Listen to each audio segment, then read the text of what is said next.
So welcome everybody to the Tuolumne County Homeless Advisory Committee. Again, I'm also supposed to let everyone know that it is being recorded because that's the polite thing to do. So no cursing, no whatever, I'm just kidding. No speaking. Yeah, no speaking. So we're gonna start by calling the meeting to order. And please just remember that I don't do this on a daily basis, so sometimes I make mistakes. And just you're welcome to chime in if you see me doing something wrong. So we're going to start with attendance. And so I'm just going to go down the row. I think it's in alphabetical. So just if you can unmute real quick, that'd be great. Dana Baker, District 4. I see you. Jaron Brennan. I see him down there.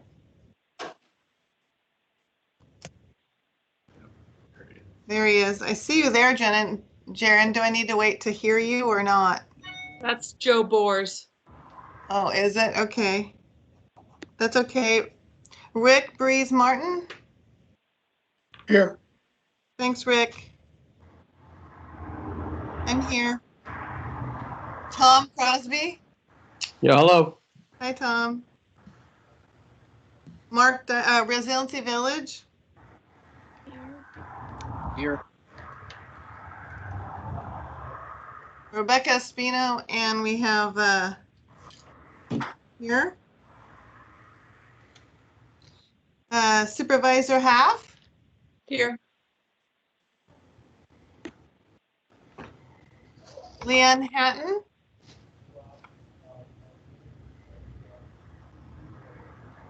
Okay. Whitney Hawkins.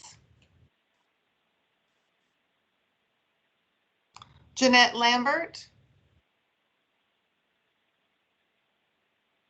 Nathan Levering.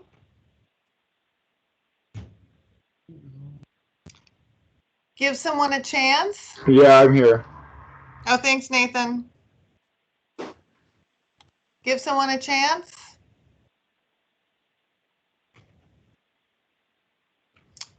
Kathy Peacock.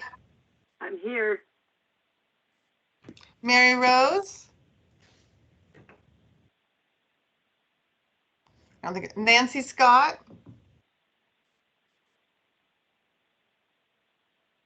She was here. Thanks, Nancy. Lori Severson.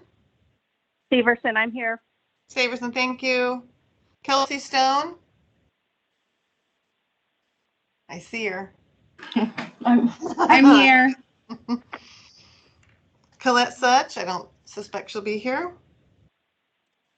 Christina Welch.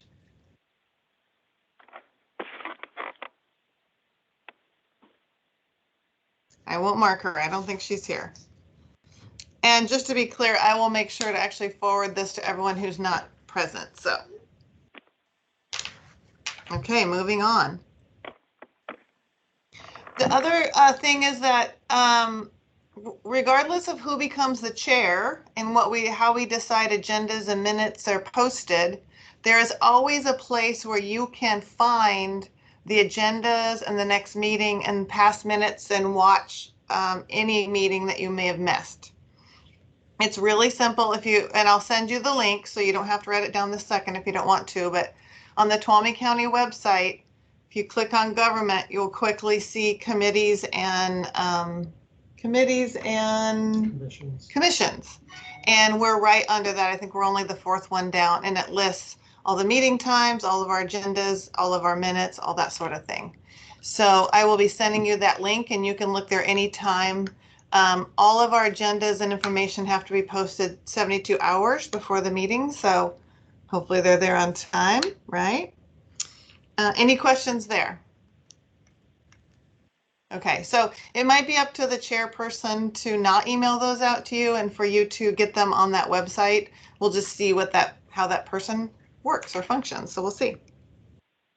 Okay, so the minutes for the April meeting, and this is where I was a little confused. Maybe Kathleen or anybody could chime in. I did not email out the minutes to you. I only have them. Oh, actually, I didn't post them either. The minutes? Yeah. So can we vote on the minutes if they weren't posted? Okay. So I will send those out and we will approve them next time. Many apologies. Sorry about that. I have them done. That doesn't really matter. I move we table the minutes till the next meeting, the 15th to the next meeting. Was that you, Rick? Yes. Thank you. I second Nancy Scott. Thank you.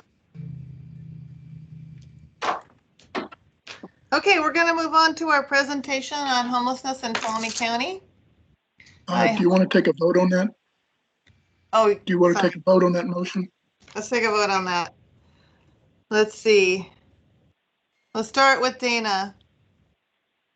Oh, we should probably just do an up or down like in the last meeting for time. Okay. What do you mean, an up or down, like hands up? Okay. Yeah. Okay. Yeah, like just all in favor, and then everyone who is raises their hand. And if you're on a call, just say, okay, are we all in favor? Hands up or say yay. Do we have any no's? I'm doing a bang up job. Okay, no's. So that passes. Boy, you guys will be happy when we vote in a chair. Okay, on to the homeless, Tuolumne County homeless, you find it here? I pulled it up already.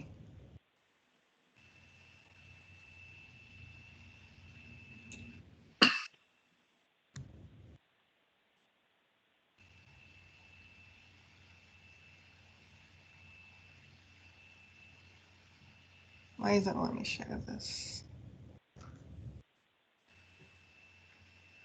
Yeah, should see it.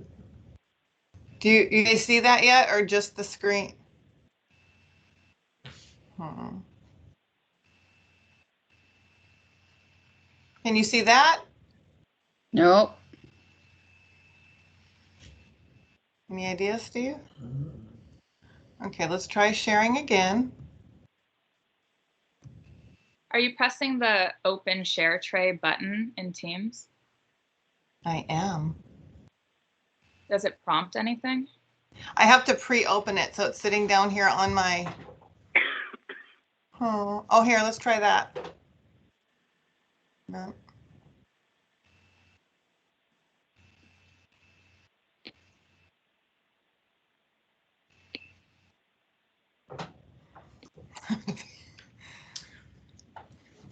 What happens if you click on? Just 1 second.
There it is.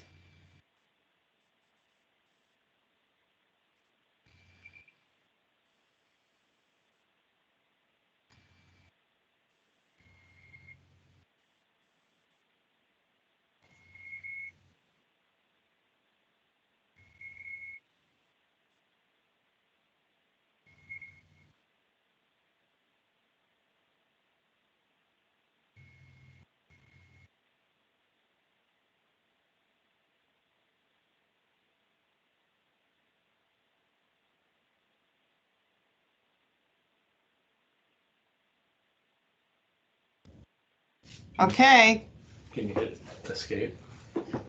it's good, it's good. Oh. Can you see it? Yes. Yes. All right, good. Wow, okay, that took a lot of effort.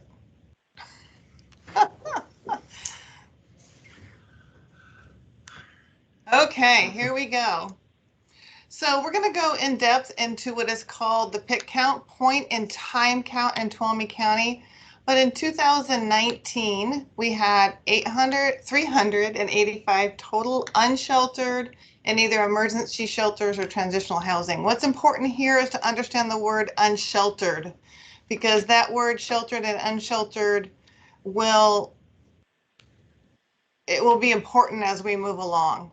So in 2019, we had 385 unsheltered, and that means in emergency housing or transitional housing. So here down below where you see ES, emergency shelters, there were 11 households with children of a total of 34 people. And the shelters will send in that information. It's a 24-hour count.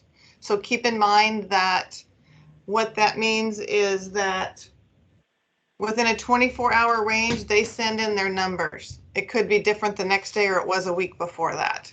Let me make sure that I've said that just right. Okay, yeah. And then the TH means transitional housing, and that was 7 households with children, 31 people. And then in what they considered unsheltered, and we'll get into that in a minute, 6 households of 17 people. So this only gives you a tiny picture into a much broader thing that we're going to go into. So, and also because this is information only, if you want to go ahead and start putting your questions in the chat, then I will answer all of those next time. Okay? I don't understand that. Okay. What that means. I didn't understand about the questions. Are we raising hands if we have questions, or are we doing something else if we have questions, or are we waiting with our questions to the end? I'm not quite clear on what you said. Okay, sorry about that. So because we're recording this and not everybody is here, I'm asking you to write your questions in the chat, and then I will answer those questions at the next meeting. Does that make sense? Okay.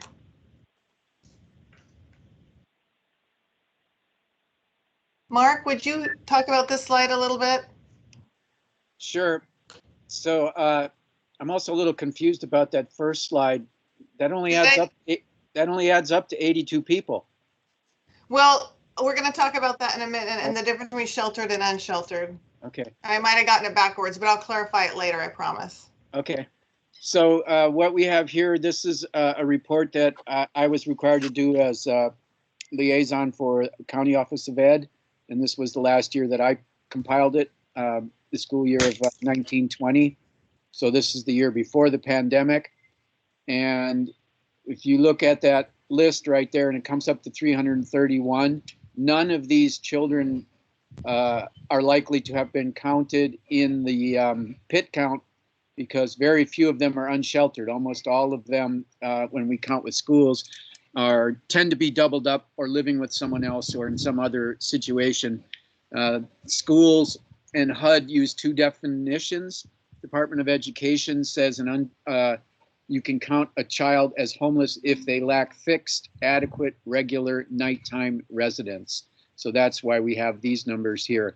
The other thing that I think it's really important to note when looking at homeless student count is if you go from kindergarten through 8th grade, you will see the number there. It comes out to average about 30 kids per class. So, you know, if there's 40 first graders, et cetera. Then you get to high school and suddenly it just drops off. Now there's only 10 9th graders, 14 10th graders. And the reality is that more kids become homeless as they get to high school. They just don't report. They don't give all the data, and the schools are far less aggressive at high school level of actually pursuing or looking for telltale signs and then following up on that. So when I talk to people about how many people are unsheltered in Tuolumne County, I look at this number of 331 and think it's for sure an undercount, even the best schools undercount, and then add at least one parent to that, and you probably have a whole nother 700 to 800 people who aren't included in the pit count, who definitely don't have their own place to live. So that's just how I arrive at my metrics when I'm talking about the number of homeless people that we have in Tuolumne County. Yeah, it's also important to know that this is something that they've marked on a form, and a lot of people won't do that. They're fearful of being reported to child welfare or things like that. So these are just the people that actually admitted to it in that form, so. Well, schools, that was part of my job, and Kelsey, I'm sure, is working on this now too, is we really spend a fair amount of time training, especially front office people, on signs to look for and to follow up. And in school, again, in Department of Education language, counted is served. So there's really a push to count as many people who are not living in a regular situation as possible. But even still, we fall far short. Okay. Kelsey, is there anything you'd like to share there, as you're probably starting to do this now? I am. So, Mark pretty much summed it up. We are definitely training our foster youth liaisons and our homeless youth liaisons to really pay attention to the registration counts and, signs and symptoms of when a child becomes homeless or all of a sudden is displaced or needs additional help, just to make sure that they're attending school. But, it is very hard, and we're seeing more and more of it with the COVID that has hit. So many people have lost their homes. So that has been even harder. Mm-hmm. Thank you, Kelsey. So, Mark, I'm now starting to realize my mistake on the first slide. I'm going to go back here. So when it says 385 total unsheltered, that does not include emergency shelter and transitional housing. That means people living on the streets in what's considered either no housing or housing that isn't appropriate for housing, like a car. So that's just, and then when we see the emergency shelter and transitional shelter, that's a separate count. And in a minute, when we talk about pit counts, we'll talk about why those are separated out. So I apologize if that was confusing. In the 385 total unsheltered, they're also counting these households of children, which we see as 17 people. And when Mark shared his count, you can see the discrepancy here, where it only said like about 17 people, which included adults. We can see here that we are not counting children. But I will also say, in doing pit counts, you rarely see children. Yeah. So we'll talk more about why that is. Is that, what would you say, Mark? Absolutely. And people who have children do their very best. They try to be the least seen of homeless people. They're worried about their kids being taken by CWS and other things like that. So they're a particular tough demographic, and that's why school counts are really important. Mm-hmm. And then down below here, where we see 10th, 11th, and 12th grade, those kids are also kind of on their own, usually in hiding. We know that the youth, they don't want to go into foster care systems, and so they hide. Mark, go ahead.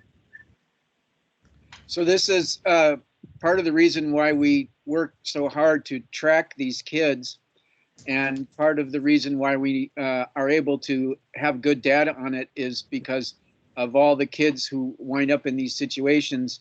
Both homeless kids and particularly foster kids are tracked, and data is compiled on them. And these are just a few of the things that we know about them, and why it's so important that we work with them is you look at double the rate of getting sick. So that means, they miss a lot more school. So that adds up to their twice the rate of learning disability, because some of them early on, they have missed so much school that they get misdiagnosed as having learning disabilities, and they wind up in classes that aren't appropriate for them as well. But also the trauma that they suffer tends to lead to things like anxiety and PTSD, and that can develop into a disability that affects their ability to learn. They often they go hungry twice as often, which is why this universal free school lunch and free school breakfast is an idea that's way past its time. Every kid should just be given lunch and breakfast at school, regardless of their economic status, because then there's no stigma, and the ones who really need it are much more likely to get it. And these kids are, again, depending on whose data you're looking at, but at least twice as likely to repeat a grade. And so we can just start to see how much it costs us if we don't address homeless children and what's going on with them. Mark, I have a question. Go ahead, Is that you, Kathy? Yes, it is. Sorry. You mentioned that the homeless children that are in foster care, did you say they were counted, and if so, why are they counted if they're in a home? No, foster kids are not counted. I was saying that we have good data on foster kids, and the effects of trauma is very similar to homeless kids and foster kids. So they're not the same kids, although foster kids have a much higher rate of homelessness, but that's when they age out of foster care. I mean, some of them have had homelessness as an experience before they get into foster care, but they are not counted as homeless in the school database. Okay. Thanks for that. Thanks for that question. Aren't they counted in the regular database then? Hold on, Kathy. So we need to be really clear about this because this is actually in the Brown Act. If you have questions, they have to either be written in the chat or you can text them to me or email them to me. Not everyone's here, so not everybody has the same ability to ask the same questions. Oh, I tried. And how do you access the tab to write them for you? At the top, there should be a little bubble that looks like one of those conversation bubbles. Not on my screen. It could be at the bottom. It could be at the bottom too. I'm in as a guest. Does that make a difference?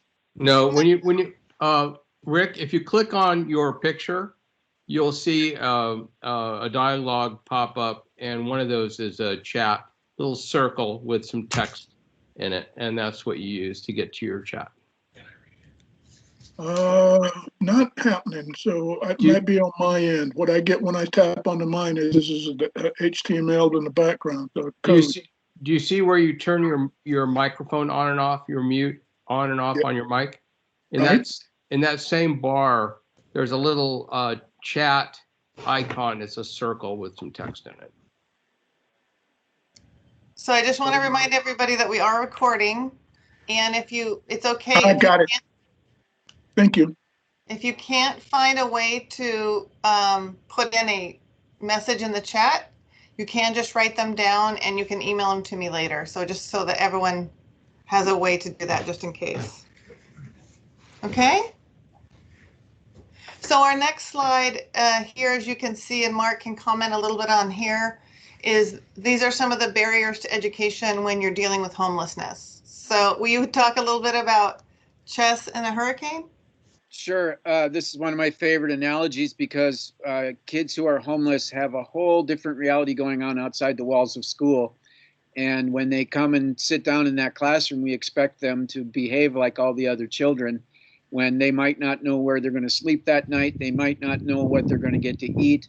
They may not know even where their parents are. And often in their households, there's substance abuse and other things like that. So expecting this kid to sit there and be able to focus on their work like the other children do is a lot like asking someone to play chess in the eye of a hurricane. It's calm right here, but there's all this going on around you that it's an incredible distraction and an incredible barrier to doing well at school. And that's what all the data tells us. And these are just a few of the things. If you're homeless, you might move around a bit and you might wind up in a place where either the bus doesn't pick you up or you may have unreliable transportation, and that's why you don't get to school the next day.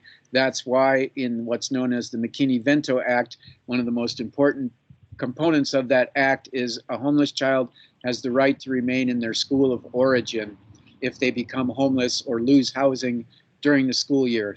So if they move from, let's say they were going to school at Sonora Elementary, their family loses housing and they wind up in a motel down in Jamestown, it's incumbent on the two school districts to work together, the School of Residence, or the District of Residence, which is now Jamestown for this child, and the District of Origin, which is still Sonora, have to work out a way, either send a van or coordinate their buses or whatever they got to do between the two of them to get that child back to Sonora so they can continue in the one place that's stable for them.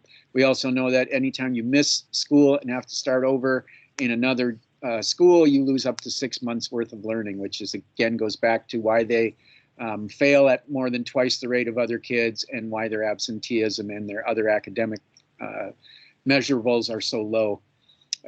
We see, thankfully, we have Nancy's hope. We can get these kids closed, but this is one of the things that we try to teach school staff to look for, is if a kid comes to school the same clothes day after day after day and doesn't look like they've been washed, you know, there might be a little conversation, and you don't have to probe a kid, just a couple little, you don't even have to ask about it, just talk about anything else, and it's likely that the child will reveal to you what's going on if you're at all good at interviewing. You know, year after year, last 20 years, we did school supply drives, stuff the bus, because again, so many kids, whether they're homeless or just, you know, their families don't have it. There's nothing that sets a kid back more than not coming to school that first day or the first day you show up with everything you need and feeling, you know, that outsideness that comes along with not having a new backpack like all the other kids, not having the supplies you need. So that's something that we really have always paid a lot of attention to, is making sure they can start the school year with what they need and feel as good as possible about going into that classroom the first day. This is another thing that we train about, is registration issues. Homeless children and foster kids, it is required that the school take that kid, if they self-declare, if their parents walk in and say, we don't have documentation, we can't find the birth certificate, we don't have a bill with our name on it to prove our address. Those things used to be barriers to attending school, and sometimes they still are. The law says otherwise. Kid has to be registered that day, and we do everything possible to get him a seat that day, the next day at the latest. You cannot keep a child from school because they don't have the documents to register. So if you run into that in any line of work that you have, someone's telling you I couldn't get my kid registered, Kelsey is your person to call now. And you make, or you should be able to call their school district. Every school district is required to have a homeless youth liaison. But a lot of times that title is just tacked on to someone else's workload and they can't really specialize at it. And that's why there's a person at the county who's supposed to be looking over and making sure that those people are doing their jobs well, and that there's an advocate in case the school doesn't do what it's supposed to do. And then we know for absolute certain, for every day that this youth misses school, they become a little less likely to graduate. And for every day they miss school, they're a little more likely to be incarcerated. And again, the numbers for adjudication and lack of graduation are just staggering for homeless and foster youth.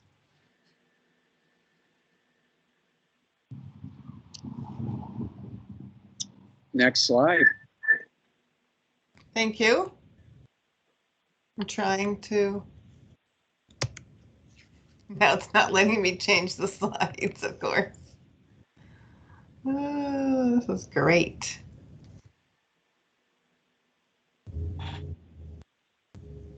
There, did it. I should be able to move it. Well, while we are waiting for that, I'll just add that this is why I think it's so important for us in our outreach to be identifying people as young and as early as possible with any amount of this. One of the greatest indicators of future homelessness is if you spent time homeless as a child. And so whatever we can do to work on that is so key. And I know everybody here runs into that time to time. This I put together a couple years ago because I'm running in, especially in grant applications and different things like this, people often think that homelessness is an urban issue and that these large aggregate numbers obviously are going to call a lot of attention to them. But if you look at some of our numbers, we have the same or greater per capita number of homelessness as some of these places. These are the 7 highest homeless spots in the country. So New York City has more homeless people in aggregate number and per capita than anywhere. And you see that's just 0.1% of their population. These are their pit count numbers, by the way. If we use our pit count, you know, from the summer count, when we were able to identify more people, you see that we're quite a ways above New York City. And that even, you know, without that, if we just added those homeless kids, we'd be higher than that number. So again, it's just a perception that people have that it's not a big issue here in rural counties. Same thing, Los Angeles County gets a lot of attention in California, and rightly so.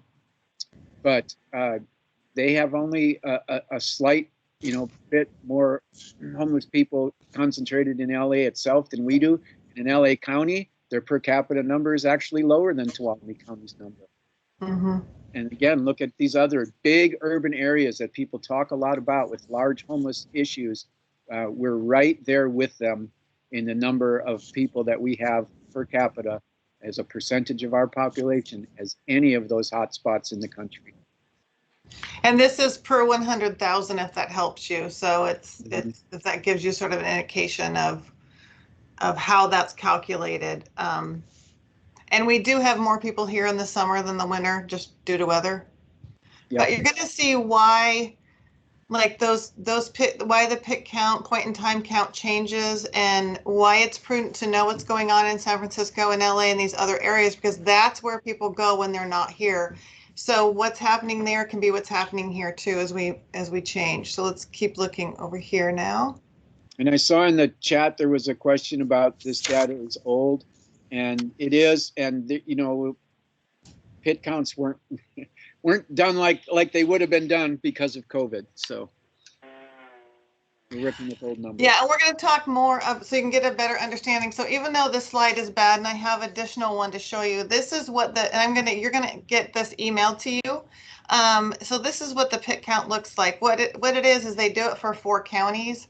And so this is just Tuolumne County, and it's nice to look at to see it breaks it down from gender. I'm going to share.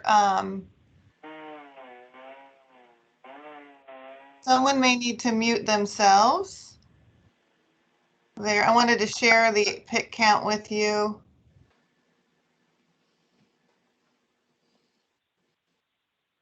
And let's see if you can see it a little better like this. Sorry, that is not better.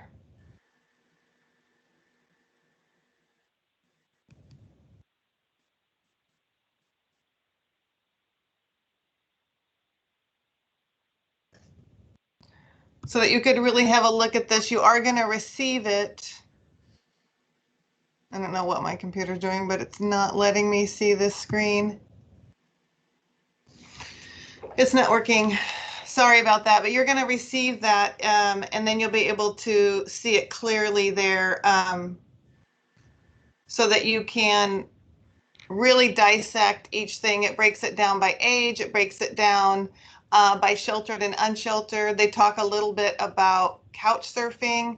I think that's a little unreliable. So let me talk a little bit about how a pit count is done. So ADCA does our pit count for us. And what it is, again, it's a 1-day count, and they'll ask a whole group of people like myself and Mark and any volunteer. We can all help with that. And they go out and they canvass the entire county trying to count every person. So you can imagine that, you know, you can hit Stockton Road there and you can count some people. You can go over by, you know, Walmart and count some people, but it's really hard to say go up to Strawberry and try to count people, right? You can imagine. You can also imagine that the word gets out real quick that we're counting, and some people might head down to Modesto for the day. You never know. So it's a really hard, and they do an amazing job of canvassing the entire county and looking everywhere to try to count as many people as possible. So it is quite difficult, and yet they do an amazing job with what they're given. So it's just 1 day, and in that day, people can be out of the city, right, or out of the county. The other part is that I think it's generally done in January, if I remember correctly, yes. And so that isn't our highest homeless rate. So there's that too. So the other part to consider is, so in 2019, we did an unsheltered pit count. So that means that they went around the entire county and they looked for people that were not in emergency shelters, not couch surfing, but not in stable housing. They tried to count all those people. Then the following year, they do a sheltered pit count. And what that means is they count everybody in shelters for just one 24-hour period. And Mark or anybody, please chime in if I'm not describing this correctly. So one thing that's changed, Clay, is now we get, last time I think it was 3 or 4 days to count. You still have to ask only about one specific day. But let's say that day is Tuesday, the 23rd. You can be out on Monday, the 22nd, Wednesday, the 24th. So we have 3 days now? Yeah, you ask about that one specific day. Okay, so you're just asking about that one specific day. So you also have to get people to chat with you too, and sometimes they aren't really willing. So in 2019, we did unsheltered, living outside, and then in 2020, we were supposed to do sheltered, which we did.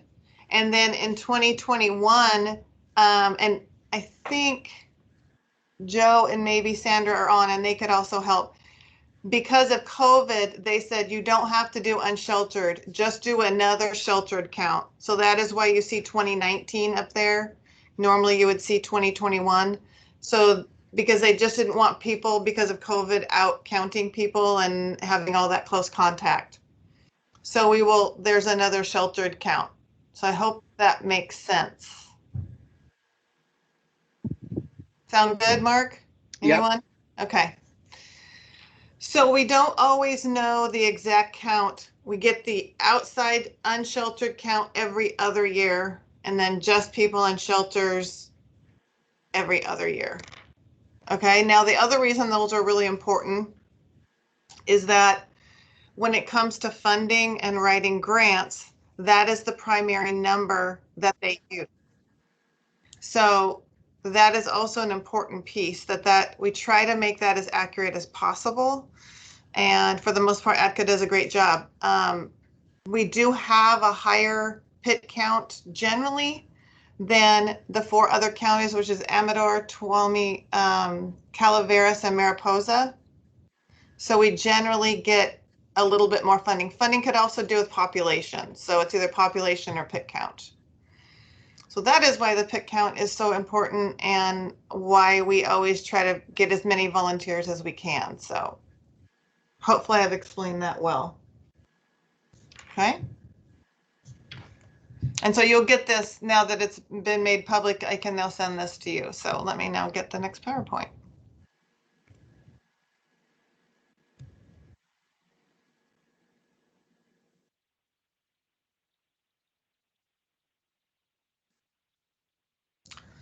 So Mark, do you want to try this one?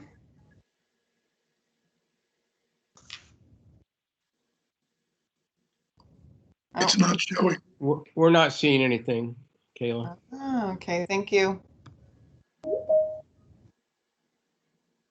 Let's try that.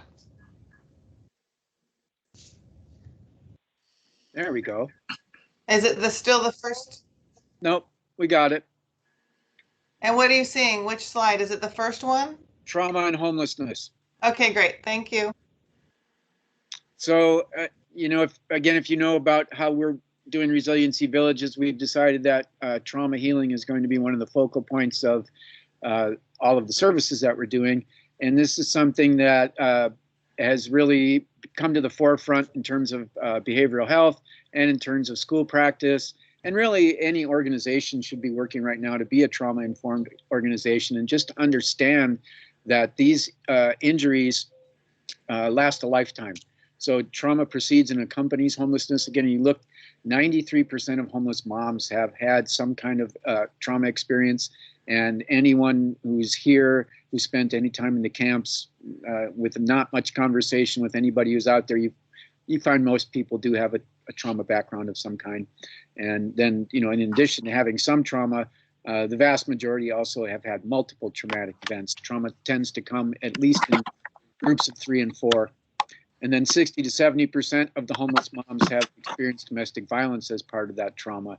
And that all sort of adds up. And that's something that we have noticed too a lot lately with the visits out at Camp Hope, is there's a fair amount of DV amongst partners, and there's sexual violence, and yeah, it really goes with the territory for whatever reason. And that does have really long-lasting effects for the rest of your life. If you don't work on that trauma, we know all the data tells us that you will have the harder time finding housing stability. You will definitely struggle with your mental, physical, emotional, spiritual, financial well-being for as long as you live. And if you're not familiar, I'm imagining just about everybody on this call has heard of the ACEs study.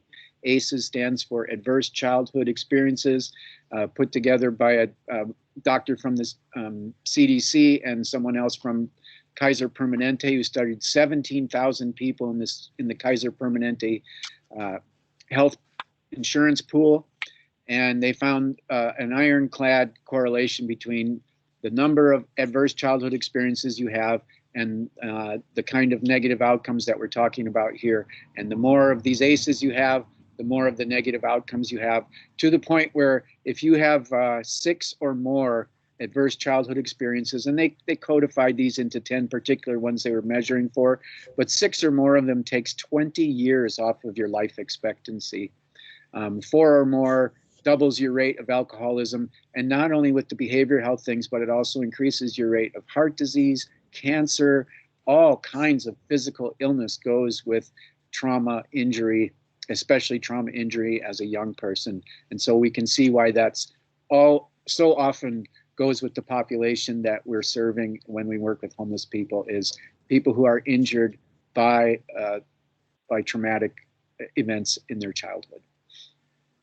And I would also say that we rarely meet someone who's unhoused in some way and doesn't have trauma. It just doesn't ever happen. No, and if you somehow wound up out there without a trauma history, somehow you were one in a million, it's not too long before the level of anxiety and then the PTSD leads you to some kind of injury and mental health issue.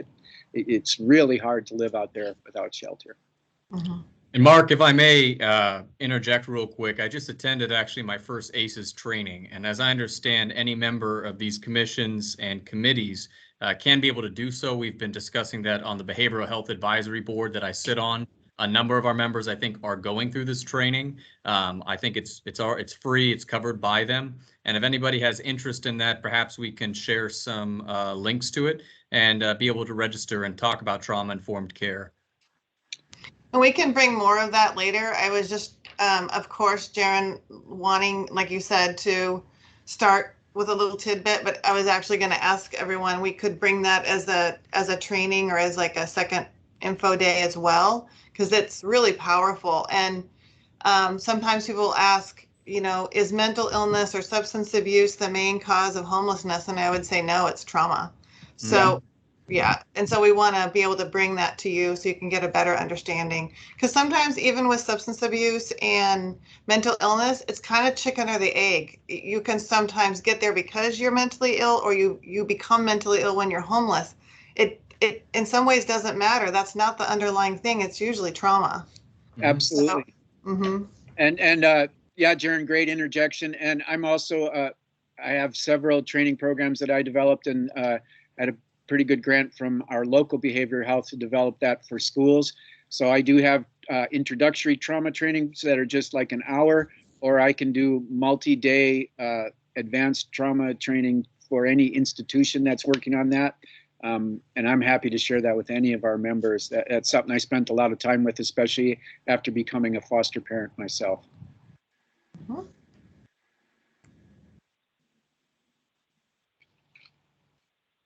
Got another slide for us? So the reason that I brought this one along is I kind of wanted to show you, if we look at California in general, and I'm going to dispel a myth as well, is I brought this because if you look at how many of the cities are in California, so you see LA, San Jose, San Diego, San Francisco, Oakland, Santa Ana. That is all in California. And so one of the things that people say to me is that, well, people only come here because we have better resources. That's a pretty common myth that we hear. And actually, the resources are the same. So if we get funding, so does Santa Fe, so does San Francisco. So we don't necessarily get a whole bunch of funding that other people don't get. That's not necessarily the case. But I think you can see here that there's a lot of homelessness all through California. And so we would be no different from them. The other piece that I wanted to say about this too is that especially right now, all these cities are receiving the same funding that we are. There would be no benefit to coming here to be homeless as opposed to any other city. So I think that's one of those sort of things that people believe. I think it's a way to not really want to believe how bad it is. And so we say that somehow we're getting them here because our resources are better.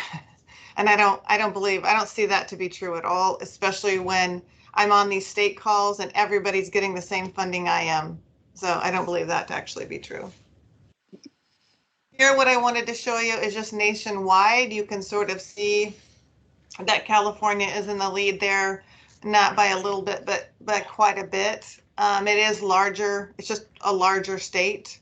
But what we see what we saw in COVID, what we see in human trafficking, what we see at homeless, is we have that I-5 corridor.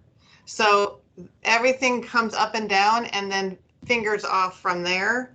And so that is what we see, is that it starts in the I-5 corridor and it just fingers off everywhere. And that's sort of how we see a lot of things happen there. It's interesting to see that a lot of rural areas have lower homeless rates as well. I also see a lot of really cold states in there. I can't imagine sleeping outside in Montana or Wyoming. So that could be a factor as well.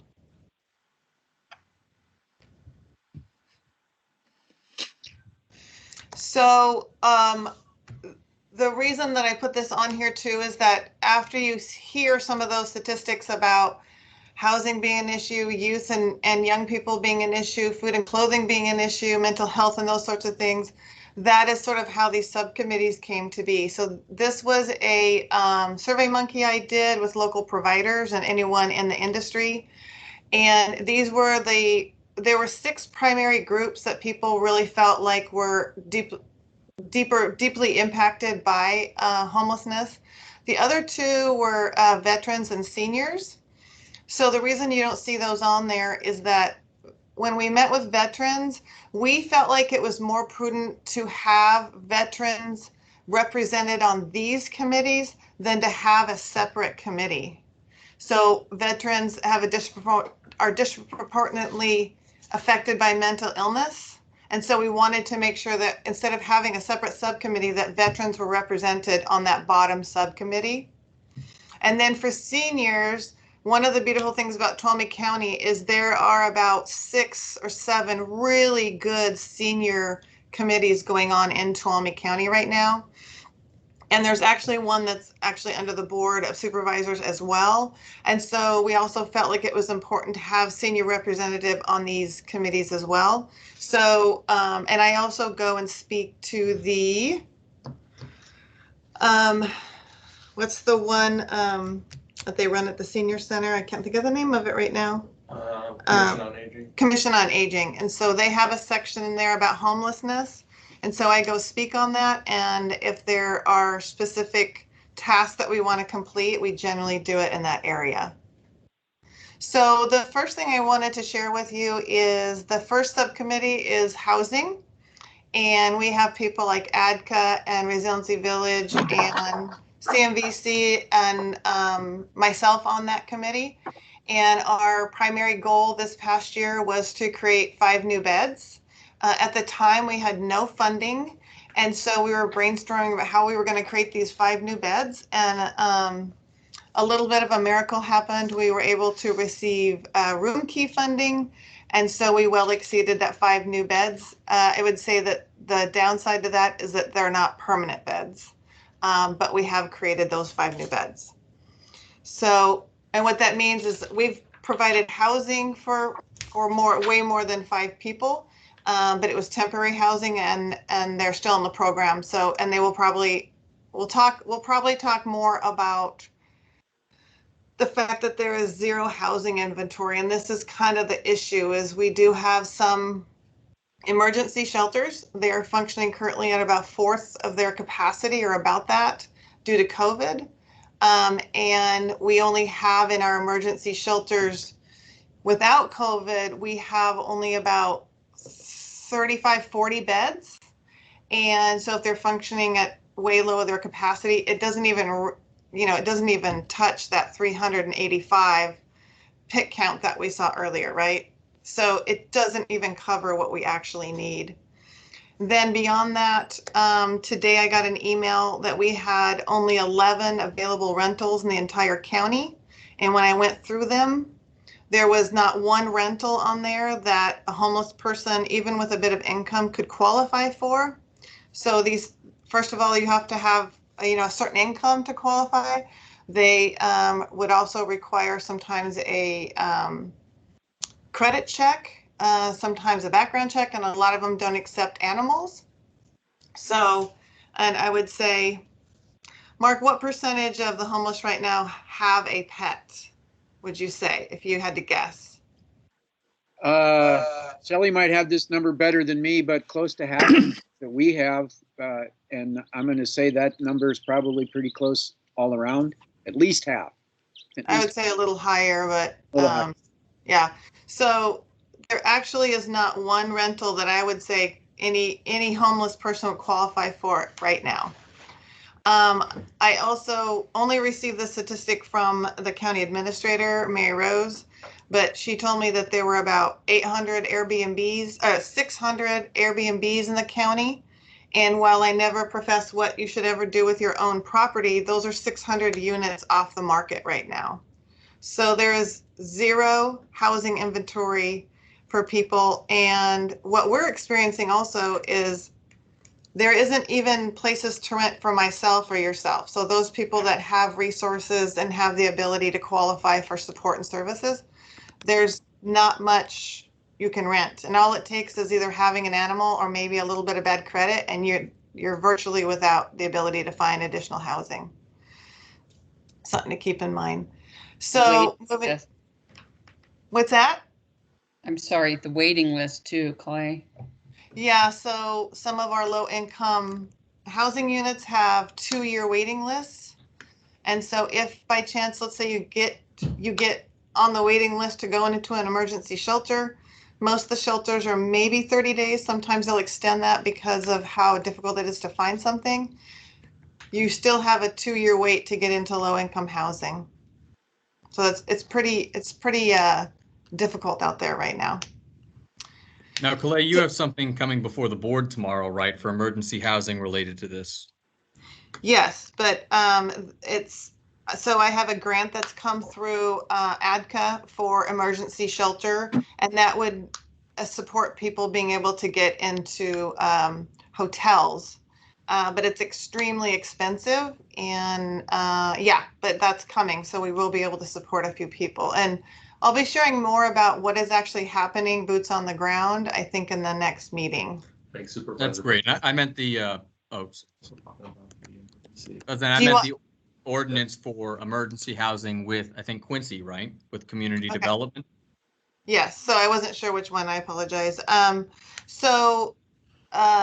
Through the county development director, Quincy Yaley, and myself and her team, more her team than me because I don't know much about exactly building code, we are able to declare emergency housing declaration, and that will go before the board tomorrow. And with that, and I'm not going to speak in detail because it's really out of my realm, but it would mean that the county could rent, lease, or own property that isn't currently deemed as an emergency shelter. So as an example, that would mean it does have to be up to code. So I could take a church that's ADA compliant and has the ability to have people in it, and I could make that into an emergency shelter. Or the county could. I shouldn't say me. Just wanted to give you a shout out on something really good. I think that's going to be a really good thing for the county. So I'm looking forward to seeing it hopefully approved tomorrow. Yeah, I hope. That's what I was nervous about saying it, is because it it still has to be approved. Right. So the next subcommittee we have up here, wanted to keep track of time. Okay. Is our youth, teen, family, and schools. Kaylee, Mm-hmm. can when you said keep track of time, are we, how many slides are we into on how many? And I'm being sensitive to some of the other agenda items here. So you This is mentioned the last time. one. Okay, great. Thank you. That's a good question, though. Yeah, I want to make sure there's plenty of time for bylaws, right? And then we got to make our next. No, for me, it's the most important thing here is getting a regular meeting schedule that's going to be most effective for the committee. Me too. Okay, so I'll just finish up quickly. So our second committee is youth, family, teens, and schools. And we are currently developing some youth programs for that. There was a small bit of funding that came through and that myself and social services received. And so we're working on some of those youth programs. First of all, trying to identify where these homeless youth are. And we've already strategized a little bit about how to find them and support them. The third one is food, clothing, transportation, and employment. You could also say that this is the case management group, and these are the besides mental health and substance abuse, these are sort of the things that people struggle with to have. And we are partnering with other agencies to create, although someone else has sort of already begun this, a digital resource guide. And that's going to be amazing. It can be accessed by both advocates and clients. And the fourth one is mental health, medical care, substance abuse, and COVID. And our primary goal there was to continue with this mobile crisis unit through behavioral health and try to support that moving forward. It's slated to be cut.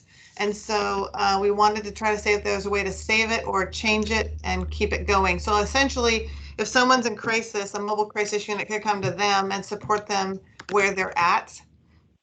And so we're looking to see if there's any way to support that. The other beautiful thing about this subcommittee is we had a local doctor who would come in, and when we talked about providing any sort of service, we'd say, how does COVID fit into this? Are we doing the right thing? Are we being compliant with all local and they would let us know, yes, no, do it differently, do it this way. So that was really great. We talked a lot about telehealth and how that has hindered and helped with mental health, and how difficult it's been with substance abuse because many of the rehabs have been closed due to COVID, and how to somehow provide those services. So I believe that that's it. That's it. So let me unshare now. And Kalei, we had a question from Tom that's written in the chat there. Is there an intake and management database that all organizations can utilize? Not at this time, no. Not at this time. I'm having trouble unsharing. It won't let me stop sharing. So coordinated and treatment. You've Sorry. stopped sharing on the screen, I think. Yeah, I tried that already. Like, it just will not.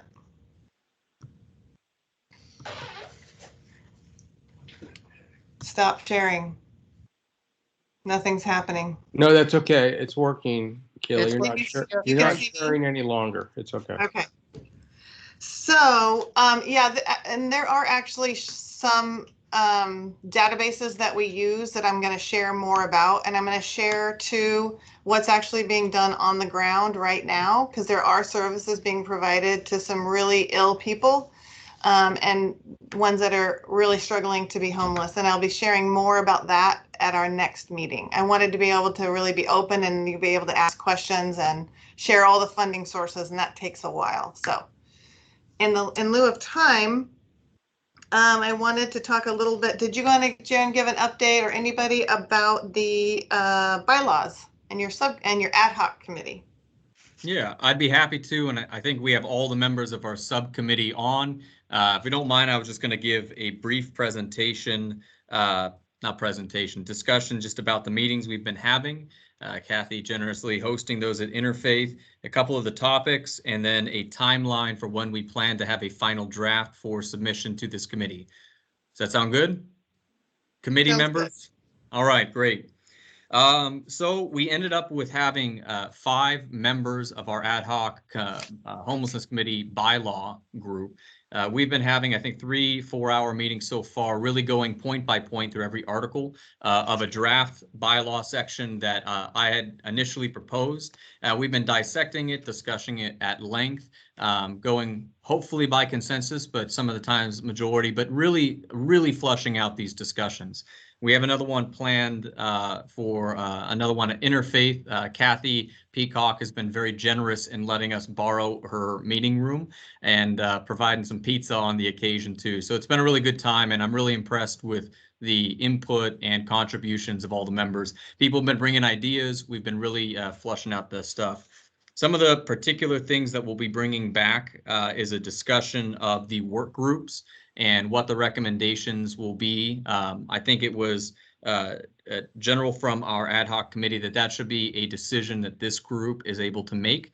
As far as what units we would like to create working on these topics, as Calais had briefed from the task force, how do we translate those and potentially anything new into what we're working on? We have officer positions, which I know is later on the agenda, at least the discussion. The 3 that we have written into our draft right now is chair, vice chair, and secretary.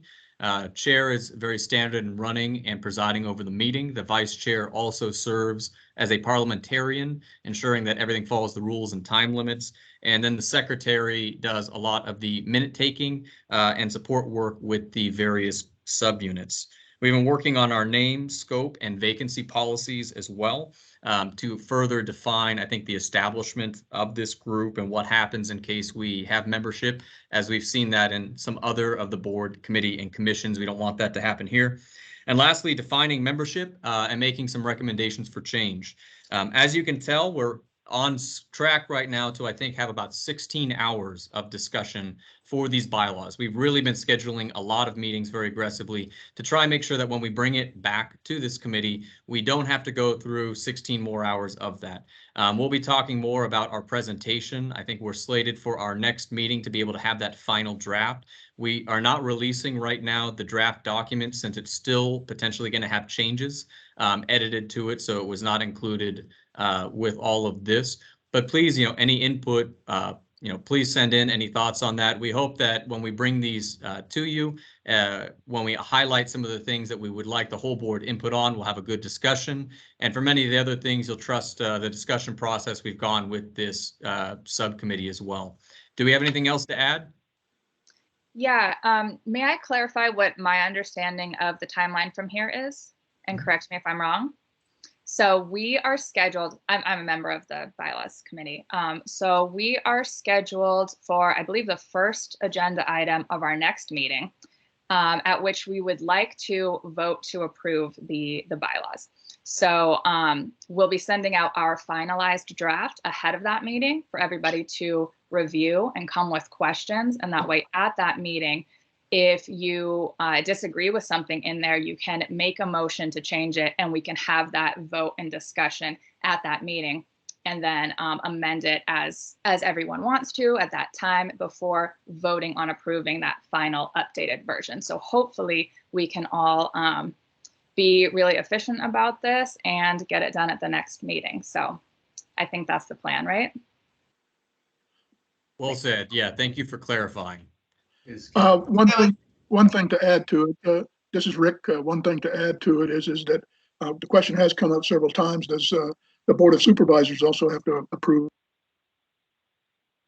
Yes. Especially given, as Supervisor Brandon said earlier, we've got some changes suggested.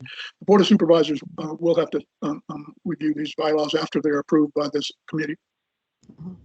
Yeah, thank you for clarifying that, Rick. So the ad hoc committee will be making recommendations to this group.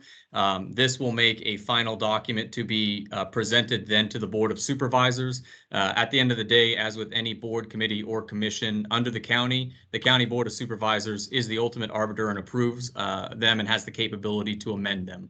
And so once approved by this group, that's a recommendation to the board where I believe Kathleen and I will be introducing this with Calais and Rebecca.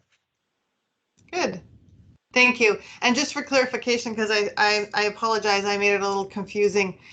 When I said that we were going to talk about chair and vice chair and secretary, all I wanted you to do is just to begin to think about whether you'd like to nominate yourself or someone else, and that I just wanted you to think ahead of time to do that. It's not on the agenda. I knew Jaren would say that was what they were working on, so it's just to keep it in mind to figure out if that's what you want to do. I think there's lots of great candidates here, so I think we can do it. Okay? We have an embarrassment of riches. Yeah, exactly. This is a strong committee. I love it. So the next thing we have on the agenda is to try to create regular meeting times. So I had, you can't see it here, but I have lists of all of your schedules and when you can meet. And it was quite a task. There were only there's about 60 or 70% of you can meet on Mondays, but the biggest issue is we have the entire city council meets on those Mondays for city council meetings, at least one of them. And so that was not an option, was Monday evenings, Mondays really in general. So that's why it was difficult to schedule a meeting.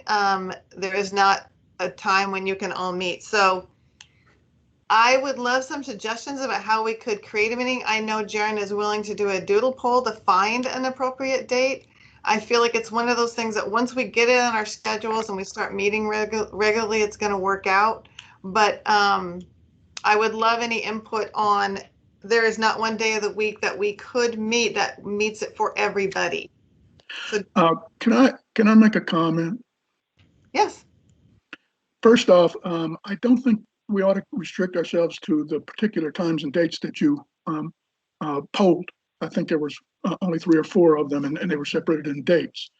I think that we ought to stay, in my own opinion, and I'm recommending that we stay away from Monday and Tuesday because of the city and county business that goes on during those days.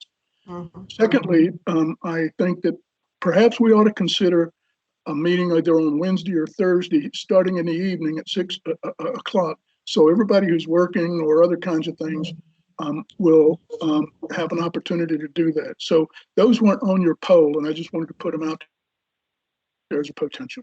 Thank you. And Jaren, did you have a comment? Yeah, I wanted to second what Rick said on there, and he beat me to it. I completely agree that Monday evenings, even though the city is alternating, really should be an off-limits time as well. They're an extremely important partner in this, and I want to make sure that they can attend, as well as Tuesdays, obviously, with the county being that our busy day is that day. For anybody who may not be familiar with what a doodle is, that is a scheduler app.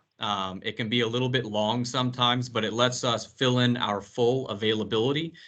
So that way we can be able to determine when as many people as possible can be able to make it. And it won't be just a few times, it will be almost anything available.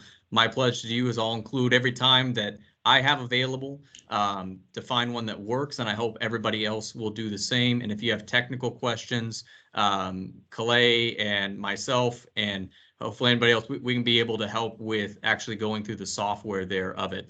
I also wanted to second Rick's suggestion that this be during a working time or a non-working time, since that can potentially really substantially limit the amount of participation. That would mean not meeting during weekdays before 5 and not obviously Monday or Tuesday evenings. So we'd be restricted then if we suggest that, and it would make the polling easier Wednesday, Thursday, Friday, or sometime on weekends. And Leanne just mentioned in the chat about tribal governments as well. Absolutely. And Leanne, if you wouldn't mind sending the meeting of the tribal councils and what days would be off, please send them my way so that we can be able to consider that. So would we be fine with that scheduler? And do we want to pursue something that's an evening, Wednesday, Thursday, Friday, or the weekend?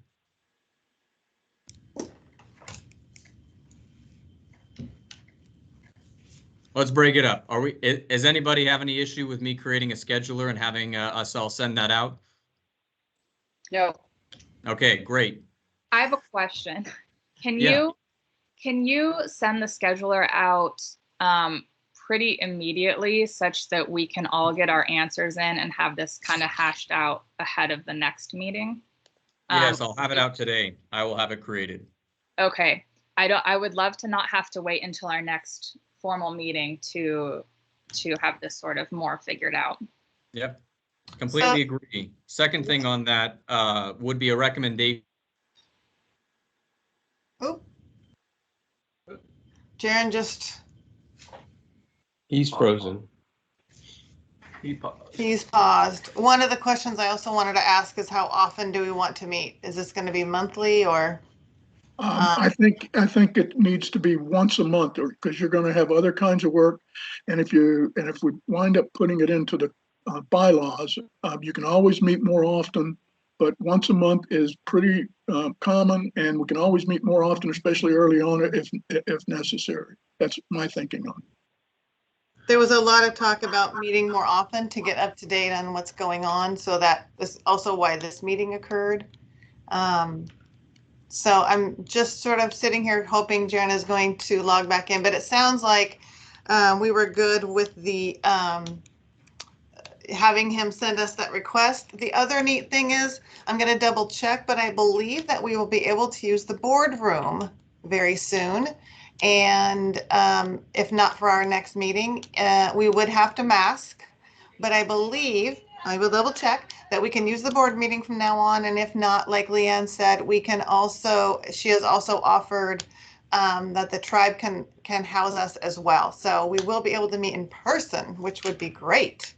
I feel like we'd get so much more done if we could do that. I wanted to give Jaren a second to log back in here. Clay? Yes. Peacock, I would like to kind of go along with what Rick is saying about a one time a month, because if you have work committees or anything like that, they're going to also be meeting sometime during the month. And most of us that are on the committee, as you well know, have many things to do, but would make it a priority if we knew well enough in advance. Yes, agreed. Here he is. He's back. Am I back in? Yep, you're back in. Yeah, that's weird. I don't know. I could hear everybody with that. Anyways, so there was the discussion and with Rick saying about meeting once a month. Clay, you're asking for clarification. That's definitely one of the things we've discussed in the ad hoc committee. If we can, would it be okay to go back just to the previous thing about Wednesday, Thursday, Friday, since that's just relevant to sending the scheduler out? And any thoughts on that, and then go to how often we're meeting? Yeah, I think that we're good there, aren't we? I think everyone's agreed to that. We just need to have someone, right? Yeah. So Supervisor Brand and Steve Boyack. So I know you're sitting on the Behavioral Health Advisory Board. That meeting is the first Wednesday of every month. It starts at 4 o'clock. Sometimes we'll extend out as late as 6 p.m. So we might want to stay away from that first Wednesday of every month. Great, good call on that. Thank you, and I'll have that in my scheduler on the doodle. Okay. Are we ready to All right, move forward? Yeah, I'll send out the scheduler for Wednesday, Thursday, Friday after 5 o'clock, as well as the weekend, Saturday and Sunday, and we can put in our availability. Sound good? I would recommend adding as many times as possible, and we can just go from there. And if people can't meet during the days, they can indicate that. But I don't think you should limit it. Yeah, I was going to add, Jaren, that I don't know how much we investigated Friday during the day as a option as well, because a lot of times people don't want to do Fridays because it's just before the weekend. But I'd like to see the daytime hours of Friday explored as well. And I've got lots of evening meetings on Thursday and Wednesday. Yeah, So, me too. just, no. Okay, so how about, I do agree with Rick. I'd like to see a time that's outside normal work hours, but maybe it sounds like there's more support for us doing every time, and we'll figure it out from the calendar. 11 of you could be at a Friday 1 o'clock appointment, just to give you an idea. Great. Put all the options on there so that we actually can all review that data, so we can all vote on what we think is the best. Right. Yes. Yeah. And I guess since it is relevant to scheduling of the next meeting, as I mentioned, we were discussing how often and the frequency of these meetings in the ad hoc committee. It was my intention, at least, and I'm only speaking on behalf of myself, that this be a committee that's able to get things done quickly. And the monthly meeting times tends to stretch that out a bit. I will say as written, and we're still going to be looking into this, but unless we change, potentially there will be an introductory period for new items to consider, and then a period later at the next meeting to actually adopt something, which means it could potentially be 2 months. Again, this is not part of the final draft. We're still going to be discussing that. Every 2 weeks allows us to potentially have a shorter meeting time. Though Rick is absolutely correct, we could schedule it monthly and then have special meetings as needed. That is certainly an option. Mm-hmm. Can I speak up on that one? Say that again, Kelsey. Can I speak up on that one? I think that having the meetings every 2 weeks is definitely something that would be more plausible, just because this is such a new committee and there is so much work that needs to be done, and there are so many things that do have to be done.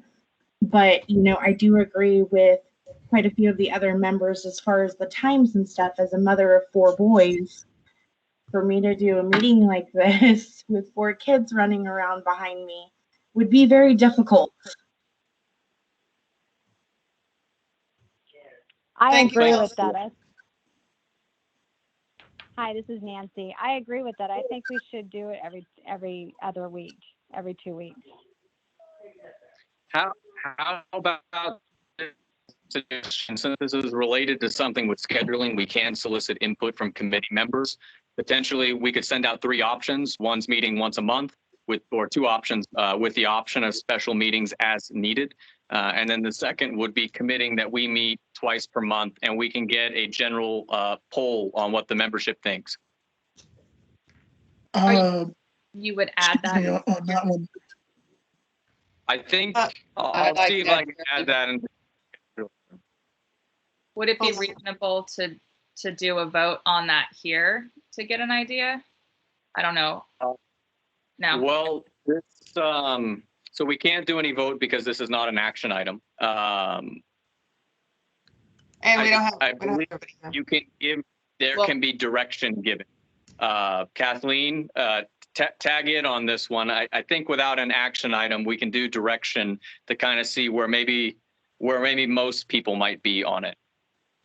We can only go by what's agendized, and if it's not agendized for an action item, we can't move on it today. It is approving the meeting dates and times and frequency is an agenda item, isn't it?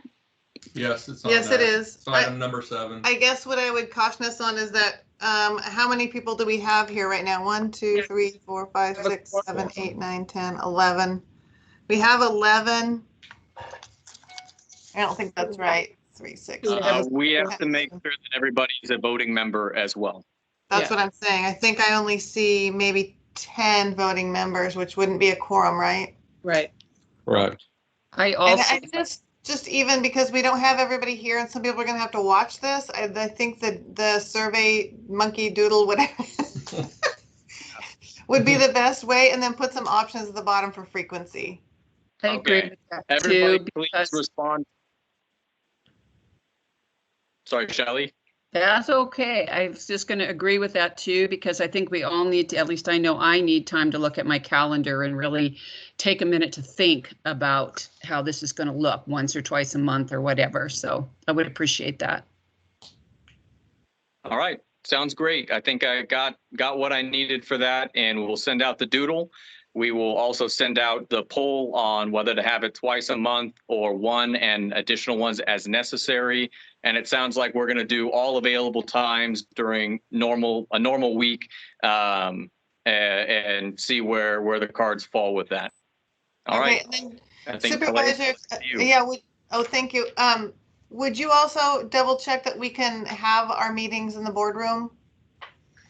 Yeah, so we are opening up the board meeting as of May 4th. I will double check on that and make sure that that's also available to boards, committees, and commissions.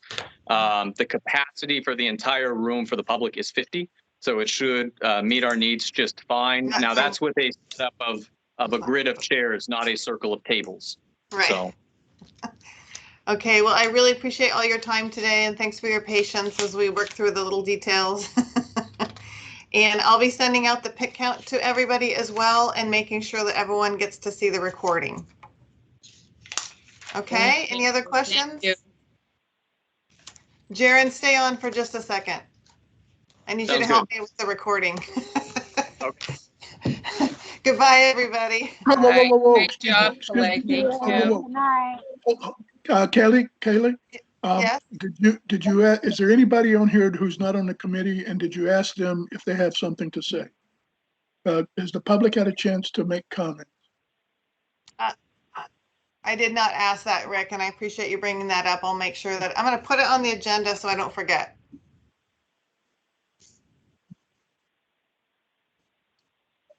Hey, Calais, quick Yes. question. I asked something about the youth. Are you guys going to get around to maybe answering that later?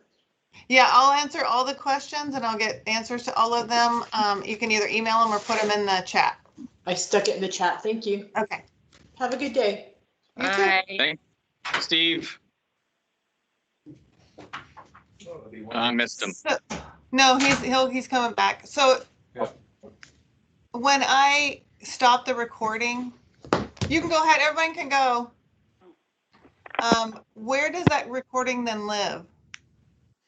So Dana found the URL for the site. It should be on, I think, Granicus. I'll ask Dana. It requires a county logon to be able to get in there. That's what I was worried about. She knows. She had looked up where those types of videos would be stored and found it. And then I was able to log into it. So Okay. I'll bug her. Okay. All right. Thank you. Appreciate it. All right. See you guys. Bye-bye. All right, bye. He said he needed to talk to you.